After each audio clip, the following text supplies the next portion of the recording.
Robert Andrew Clay Allison, when questioned about his occupation, once boldly declared, "I am a shootist." It remains a daunting task to verify the numerous accounts of his many audacious exploits, given the limitations of news reporting during that era and the passage of a century. While many of these tales may have been significantly embellished, even if only half of them were true, it's no wonder that people were genuinely afraid of him. Born with a clubfoot on September 2, 1840 in Waynesboro, Tennessee, Robert Clay Allison, known as Clay, was the offspring of Jeremiah and Mariah Brown Allison.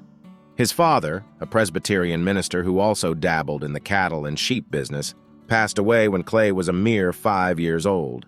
Clay was known to be restless from a young age, and as he matured into manhood, his wild mood swings and quick temper earned him a fearsome reputation.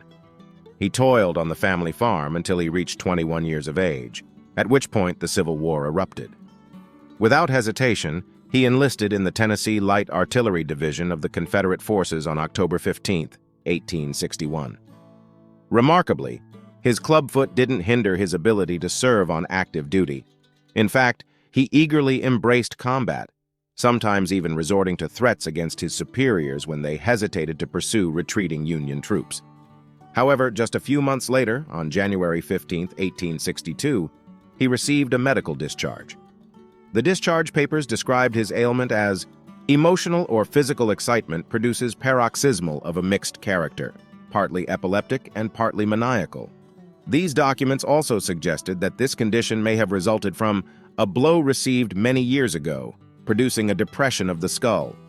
This head injury is often cited as an explanation for some of Allison's later violent tendencies, particularly when under the influence of alcohol.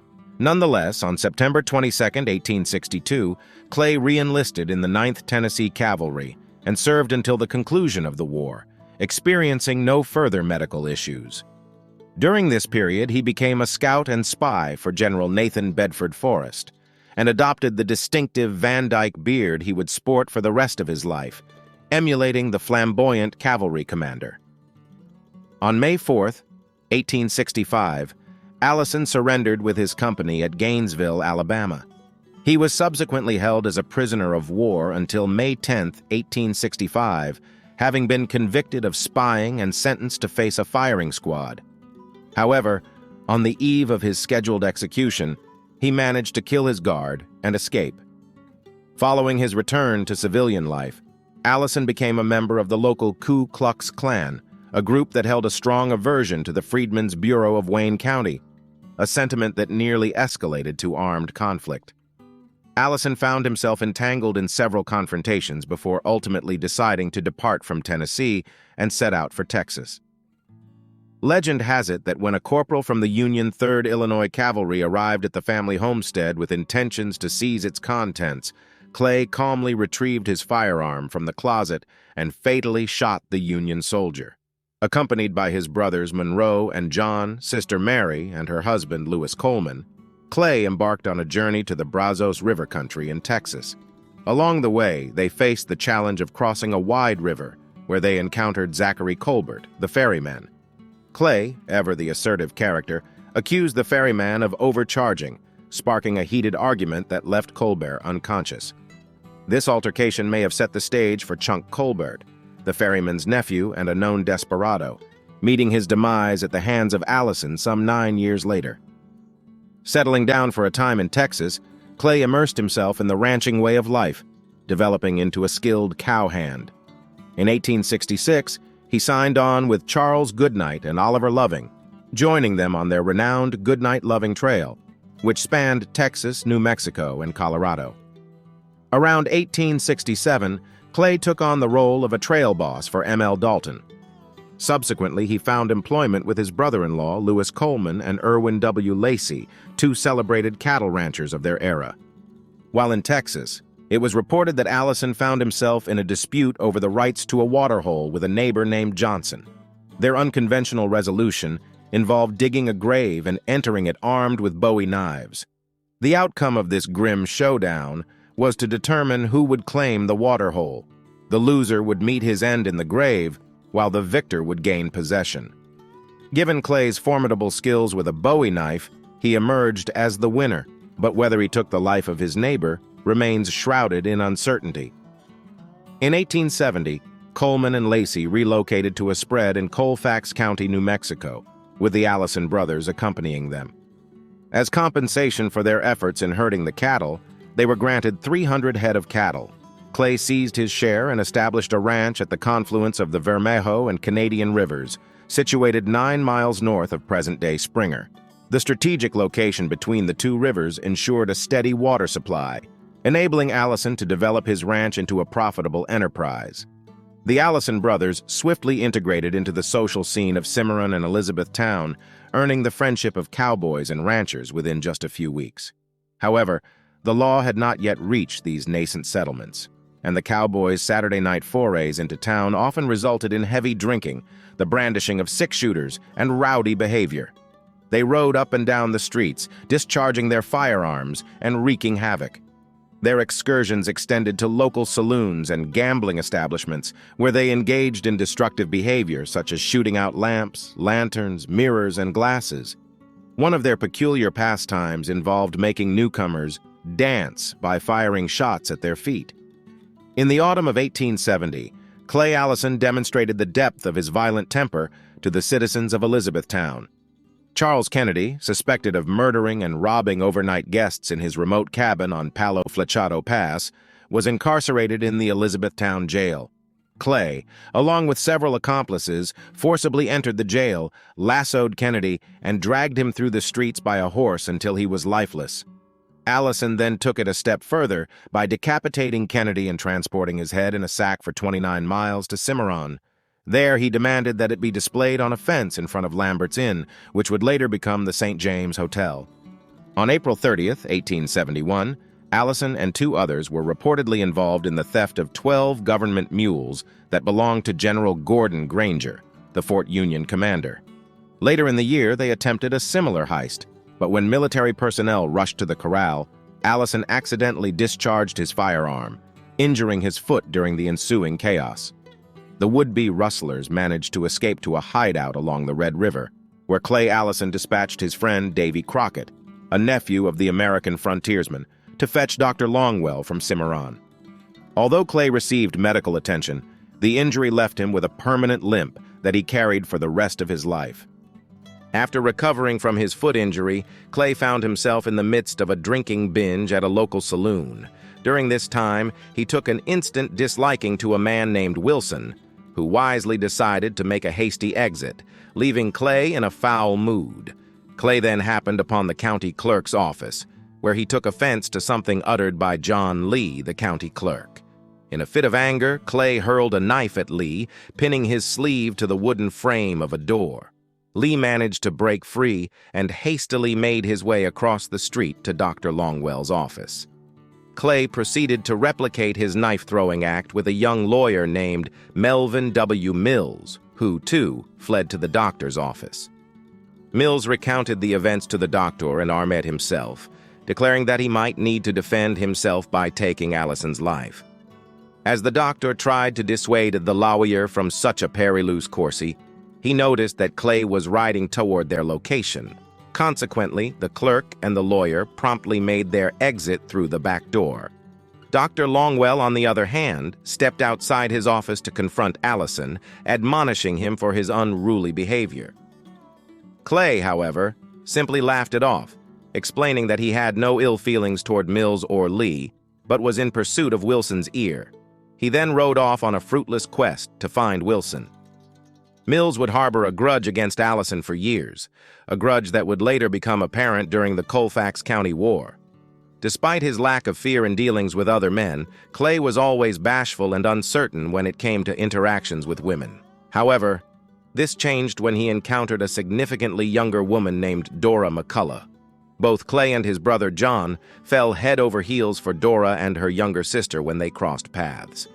These girls, who hailed from Sedalia, Missouri, had been orphaned during the Civil War and resided with their guardians, Mr. and Mrs. A.J. Young, on what is now recognized as the Vermejo Ranch. While Mrs. Young held a favorable view of John, she harbored reservations about Clay due to his notorious reputation. Undeterred by these concerns, the two couples eloped in 1873 and, upon their return, sought forgiveness and blessings from the Youngs. With time, the Youngs forgave Allison when they realized that Clay did not actively seek trouble, but certainly did not back away from it when it confronted him. Following his marriage, Clay Allison encountered the only man who could outdraw him, a fellow named Mace Bowman. During a gathering at Lambert's Inn one evening, the conversation shifted to the lightning-fast draw of Wild Bill Hickok. Clay voiced his belief that he was equally fast, to which Bowman disagreed and wagered a gallon of whiskey on his own quick-draw prowess. In the center of the room, they paced off the distance to the wall, then turned to face each other. Before Clay could even draw his gun from its holster, Mace's six-shooter was pointed at his chest.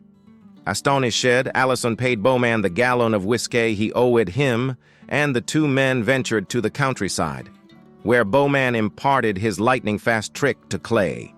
On January 7, 1874, Clay found himself in a confrontation with Chunk Colbert, a renowned gunslinger. Colbert had come to the area seeking a showdown with Allison. Some believed that Colbert fancied himself as the fastest draw and shooter, even compared to Allison. Others suggested that he sought revenge for his uncle, Zachary Colbert, the ferryman whom Allison had previously confronted and defeated at the Brazos River 9 years earlier. Reportedly, Colbert had already taken the lives of 6 men in Texas and boasted that Clay Allison would be his 7th victim. Concealing his true motives, Colbert spent most of the day drinking and gambling on horse races with Allison. That evening, Colbert extended an invitation to Allison for dinner at the Clifton House, an offer Clay decided to accept. Suspecting there might be trouble, Clay remained highly vigilant, but their conversation was cordial as they partook in a hearty meal spread out before them. While they sat down, Colbert discreetly placed his gun in his lap, and Allison laid his firearm on the table. After finishing their meal, Colbert suddenly reached for his gun beneath the table and aimed it at Allison. The astute Allison swiftly responded in kind, and when Colbert's gun grazed the table, the shot went awry, allowing Allison to shoot him in the head. When later asked why he had agreed to dine with Colbert, Clay quipped, "Because I didn't want to send a man to hell on an empty stomach." Colbert was laid to rest in an unmarked grave behind the Clifton House. Charles Cooper, a friend of the late Mr. Colbert, witnessed the shooting.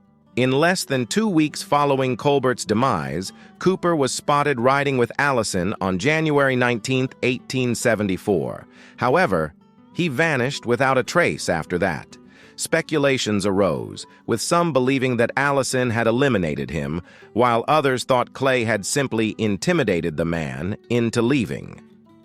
No concrete evidence ever emerged to substantiate the suspicions that Clay had killed Cooper, but this incident would return to haunt him during the Colfax War. Over the subsequent years, Clay's reputation expanded in tandem with the burgeoning town of Cimarron. The new proprietors of the Maxwell land grant were aggressively exploiting its resources and making efforts to evict squatters, settlers, farmers, and small ranchers residing on the land.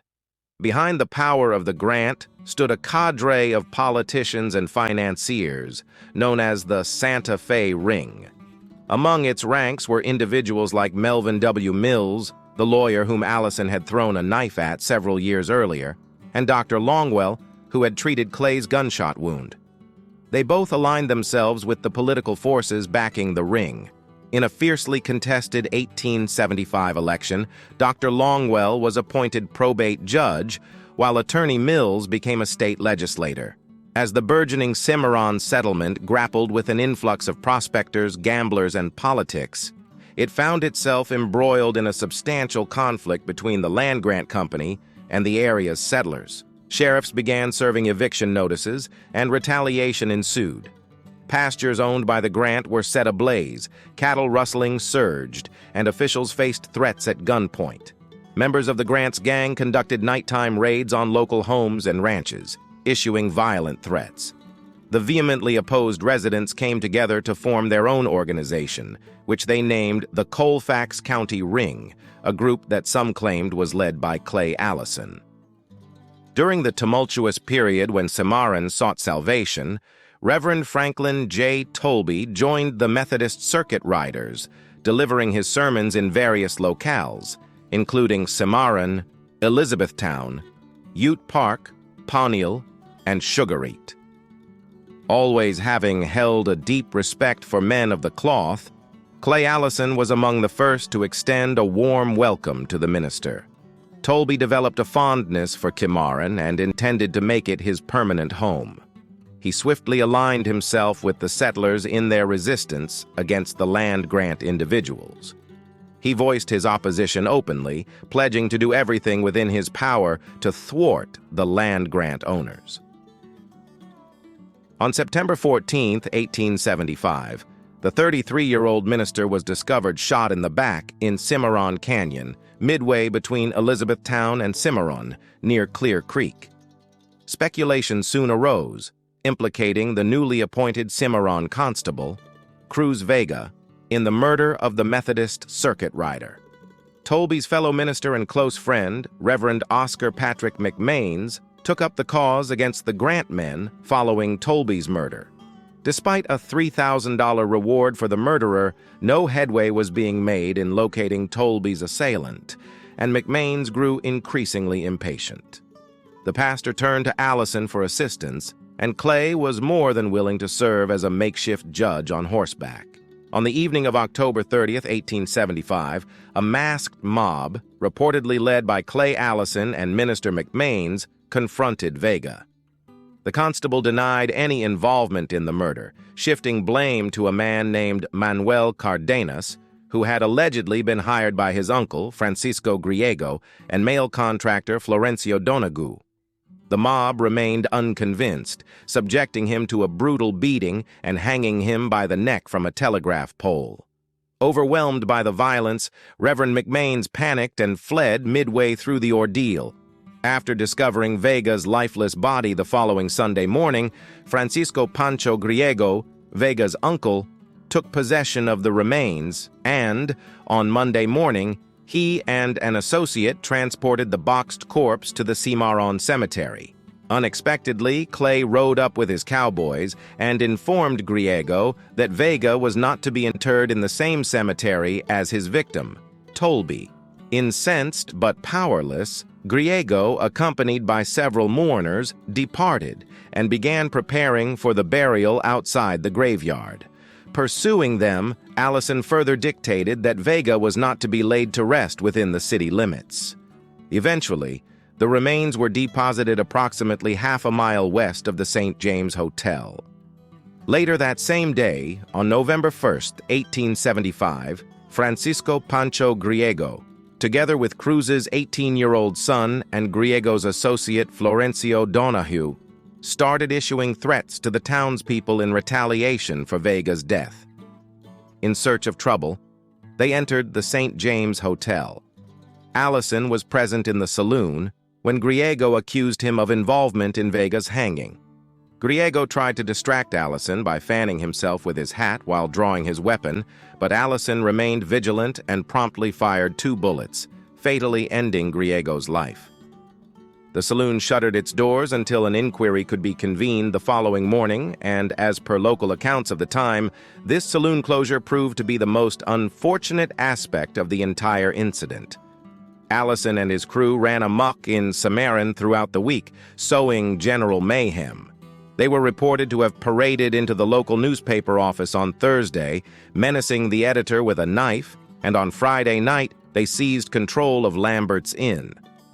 In this notorious establishment, Allison was purported to have disrobed completely and performed a war dance over the very spot where he had dispatched Griego, all the while sporting a red ribbon tied around his private parts. On November 10th, Allison faced charges in connection with Griego's killing, but the court ultimately ruled the shooting as justifiable homicide, resulting in the charges being dropped. Meanwhile, Manuel Cardenas, the man whom Vega had fingered prior to his death, found himself apprehended and interrogated in Elizabethtown. He initially claimed that Vega had shot the minister, accusing Santa Fe ringers Mills and Longwell of involvement in the murder as well. This revelation nearly led to an enraged lynch mob pursuing Mills in Cimarron as he disembarked from a coach. In a buggy, Longwell fled to Fort Union to secure safety just ahead of his pursuers, who included Clay and his brother John. During a lengthy hearing, Cardenas later recanted his earlier accusations against Mills and Longwell, asserting that he had been coerced at gunpoint. Consequently, Mills and Longwell were cleared of any involvement. Nonetheless, the vigilantes harbored doubts regarding his testimony. When Cardenas was being returned to the jail, he met a grim fate, shot to death. Believing Allison to be the ringleader of the vigilantes, this final shooting so infuriated the Mexican population of Cimarron that they were determined to exact retribution from Clay. Armed Mexican groups roamed the streets, and the atmosphere was charged to the extent that Sheriff Orson K. Chittenden and Deputy Burleson concealed Clay for a period at the Chittenden Ranch, situated 20 miles south of Springer. When Allison eventually ventured back into Cimarron, he was said to be a veritable walking armory, accompanied by a cadre of 45 cowboys. The truth behind Tolby's murder eventually suggested that the parson had unfortunately been a witness to Grigo shooting a man during an argument. When the man subsequently succumbed to his injuries, Tolby reportedly planned to seek an indictment against Grigo, who in turn orchestrated Tolby's murder to silence him. The Santa Fe ring became embroiled in the matter after Cardenas was interrogated at gunpoint in Elizabethtown by Joseph Herberger. Allegedly, Herberger had received promises of a political position from ring-affiliated individuals Mills and Longwell during the earlier 1875 elections. When these promises went unfulfilled, Herberger reportedly compelled Cardenas to implicate them. However, Cardenas later recanted his statement concerning the involvement of the ringmen. The identity of Cardenas's killer remained shrouded in mystery, with the ring-affiliated individuals, the anti-Grant vigilantes, and the Mexicans, who had sought the support of the native Indians, embroiled in the conflict. Cimarron descended into chaos.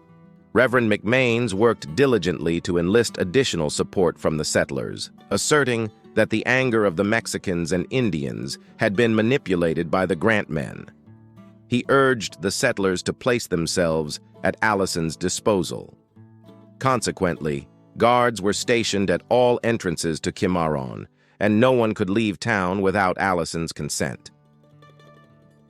On November 9, 1875, the Santa Fe New Mexican reported that Cimarron was under the control of a mob. The town was, in fact, ensnared in the Colfax County War, which claimed the lives of roughly 200 individuals. Adding more fuel to the already raging fire, Governor Samuel Beach Axtell, a pawn of the Santa Fe Ring, signed a decree on January 14, 1876, that merged Colfax with Taos County. He asserted that this change would result in improved law and order. The citizens, however, reacted with fury to the bill, correctly perceiving the interference of the Santa Fe Ring. At approximately 11 p.m. on January 19, 1876, Allison and two other men, responding to a scathing editorial in which the newspaper had implicated Clay Allison as a leader fostering mob violence, forcibly entered the news and press office. They ignited a charge of black powder and hurled the printing press into the Cimarron River. Subsequently, Allison returned to the newspaper office and paid $200 for the damages. Governor Axtell, troubled by Allison's escapades and spurred on by Attorney Mills, declared his intention to have Allison indicted and penalized or forced to depart from the county. On February 21, 1876, the governor breathed life into a dormant warrant for Allison by issuing a $500 reward, citing Clay as guilty of the crime of murder in killing Charles Cooper, Chunk Colbert's associate who had vanished back in January 1874.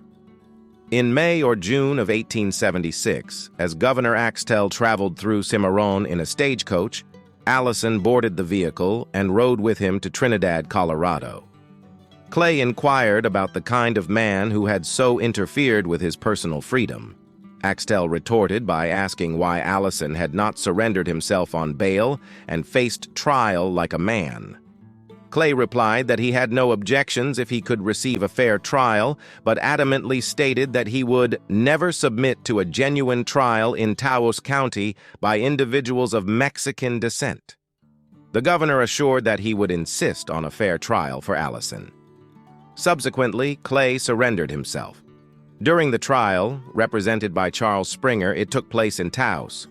Springer's primary defense argument was that since no body had ever been discovered, everyone was merely speculating about Cooper's murder because he had not been cited.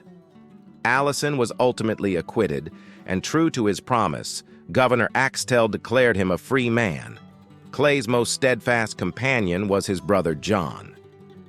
On December 21, 1876, just after coming off the trail, the two decided to have some amusement in Las Animas, Colorado.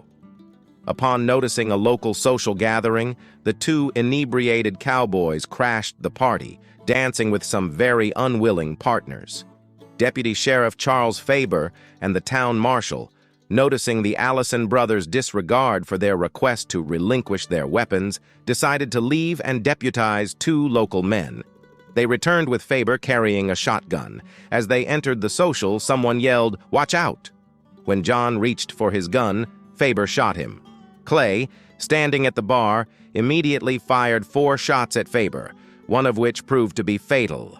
John had already been shot in the chest and arm and was shot again in the leg as Faber's shotgun discharged upon his fall.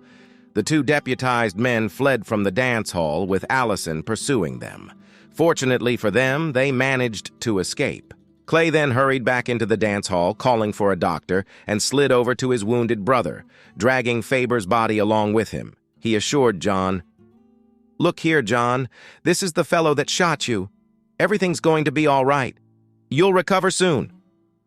Both Clay and John were arrested and charged with manslaughter, but the charges were later dropped on grounds of self-defense.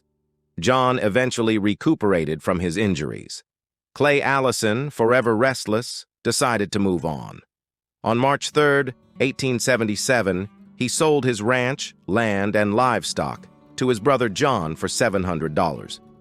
After a brief stay in Sedalia, Missouri, he finally settled in Hays City, Kansas, where he pursued a career as a cattle broker.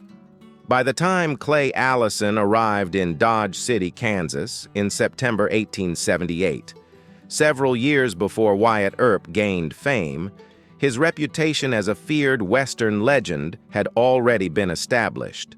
Local newspapers often mentioned his visits to the city, frequently recounting his bold exploits.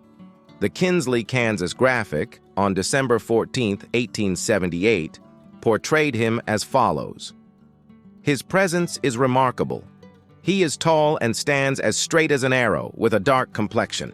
He carries himself gracefully and with ease, exuding a gentlemanly and courteous demeanor. He never reveals through word or action the adventures of his eventful life." One frequently recounted incident was the anticipated confrontation between Wyatt Earp, assistant marshal of Dodge City, and Clay Allison, the self-proclaimed shootist from New Mexico. According to the tales, Allison intended to challenge the treatment of his men by Dodge City marshals and was willing to resort to gunfire to defend his case. In the charged atmosphere of Dodge City, this was a genuine possibility.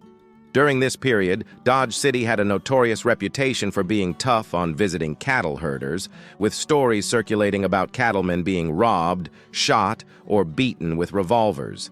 In response, the cattle herders accused the marshals of being pimps, gamblers, and saloon keepers. As a standard practice, Dodge City authorities routinely disarmed cowboys upon their arrival, but if one managed to slip through and reached for a gun, they were promptly shot down by the Dodge City marshals. For instance, George Hoyt, who had worked for Clay Allison at one point, met his demise after firing a pistol into the air in the streets of Dodge City. There are various versions of the showdown story. Some folks claim that Allison and his gang brought terror to Dodge City, causing Wyatt Earp and Bat Masterson to flee in fear. Others, including Wyatt Earp himself, insist that Earp and Masterson coerced Allison into leaving. However, the most probable account suggests that a saloon keeper and another cattleman persuaded Allison to depart, with little or no involvement from Wyatt Earp.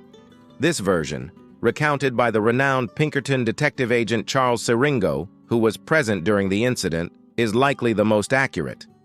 In essence, historians believe that Allison might have arrived in Dodge City seeking trouble, but nothing significant actually occurred.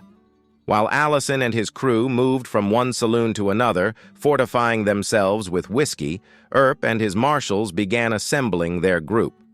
Ultimately, Dick McNulty, a prominent cattle rancher, and Chalk Beeson, co-owner of the Long Branch Saloon, stepped in on the town's behalf and convinced the gang to surrender their firearms.